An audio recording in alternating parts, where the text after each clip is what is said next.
The challenges that family businesses face, it's grandfather, father, it's son, daughter, it's niece, nephew. These are the challenges they face, and that's the family side of the business. But there's an important word in there, and it's business.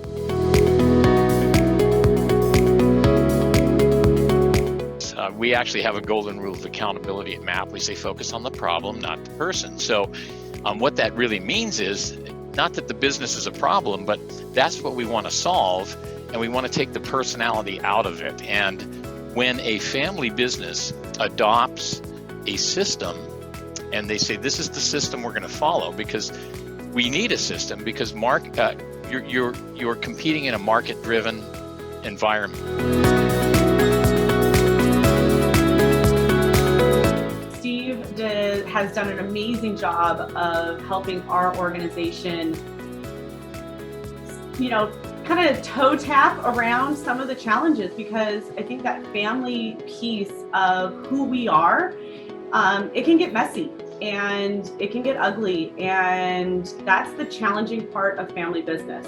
The business is easy to run. It's trying to manage, when you have one person that thinks they're entitled to something that another person wants the same level of stuff, things get hard and they get messy. And Steve really did a good job of coming in and saying, hey, if you guys want to run a successful business, it's not about it is about your family, but it's not about the stuff. It's about the business first and the family second.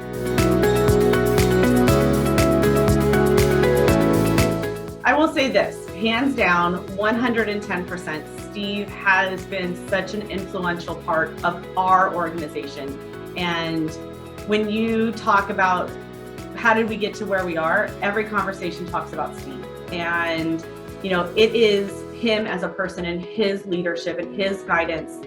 And he's helped us so much that I know we wouldn't be here without him. And I really, really appreciate all the time and effort and conversations and calls. And, I look back at some of the calls that we've had over the years, and now I'm like, I could have totally handled that conversation. But in the moment, when you're young, when you don't understand what the real issue is and how to get around it, having somebody to lean on is amazing. And thank you, Steve, for being our lean. And it's been some very uncomfortable conversations. And without Steve, those conversations wouldn't have happened. Steve is kind of like our fairy godfather, that he makes everything work and makes everything come together and has that guidance that just tells you.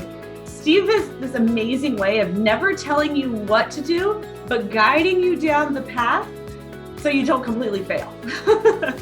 And I think that's the thing that Steve has such an eloquent way of handling for us in our business, and is just such a true supporter of Haaker and our team, and just a trusted advisor. I mean, trusted is the most important piece.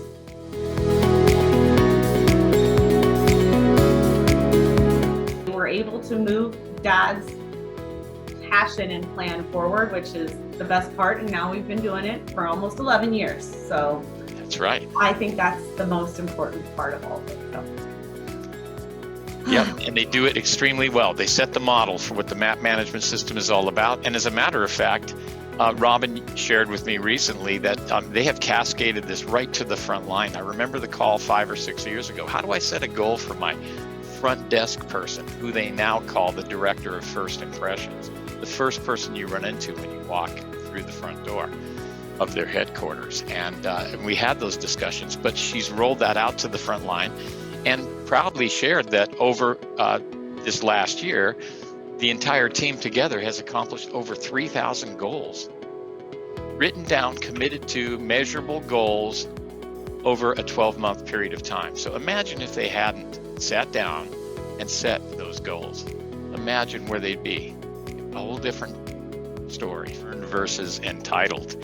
And that's so important. And I've seen where they, and I say they, and I'm referring to their chairman of the board, which is Robin's mother, Cindy, has said that we're going to have family members in the business. They're going to earn this. It's not entitled. So my greatest success, I feel, has been watching them grow.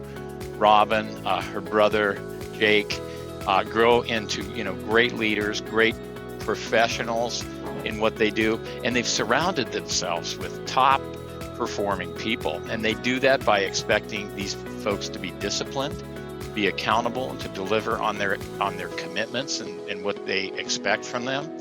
So to see that growth and see people follow. You should see Robin in a meeting. When she speaks, she makes her point. And there's typically 13 other individuals sitting around the room. And I might point out, I think they're all men. So, and they follow. And that's the description of a leader, right? Someone who has followers. And the other thing might be, and this is not a second, it's right up there with the top of the professional growth on their part, but they've doubled in size. So to see, they've been a MAP Presidential Award winner two or three times because of the year-over-year growth in top-line revenue, but also in profitability. So they're just really delivering on results, which is what MAP's all about.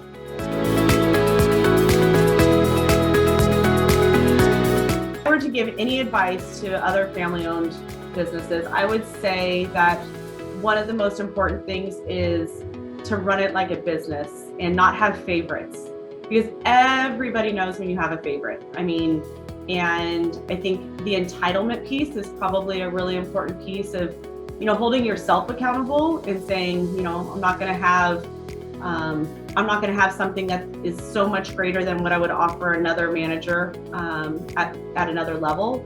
I think that helps kind of balance things out. From a business aspect, I think having a good plan and writing it down and having firm dates that you're going to hold your team accountable to and your family members accountable to, because at some point when the date comes and goes, it's an easier conversation to say with someone, hey, we had this conversation, you said you were going to get this done by this date, and you're not getting it done. So that continual accountability really just helps make the conversations easier, and it's not that you're being the bad person, because I think that's one of the hardest things as a family leader is, I don't want to be the bad person. I love my family. I want to take care of my family. It's my family. But if you're not getting the job done, I have to hold you accountable at the same level that I hold the other managers on our team accountable.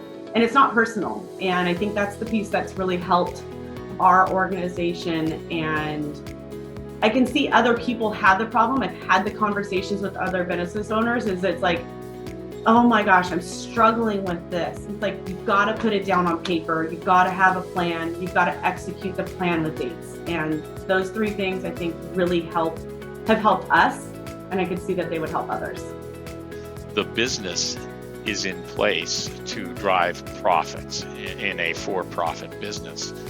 And that's got to be the focus. And have a system, as Robin mentioned, set clear expectations, document those in a plan, which they do every year, meet for an entire day, follow up on those commitments monthly, and hold people accountable. And the question isn't what's wrong with you if you didn't accomplish a goal, it's what is your corrective action? And then the whole team pulls together to come up with a solution if we haven't achieved the commitment. So keeping it focused on the business, not the personality, would be my best advice. And you have to remove that from the focus. And again, if you adopt a system, then like Robin said, the system's the bad guy, not you. We've just agreed we're going to follow this process or this system consistently. Don't back away from it. Don't make it flavor of the month. And then you're not the bad person. We've all agreed that this is what we're going to do. And the system becomes the bad guy or the villain. And the outcome of that every time, if you do that consistently, is improved results. And that benefits, it's rewards for everyone. It keeps the family healthy and prosperous. And that's ultimately the goal.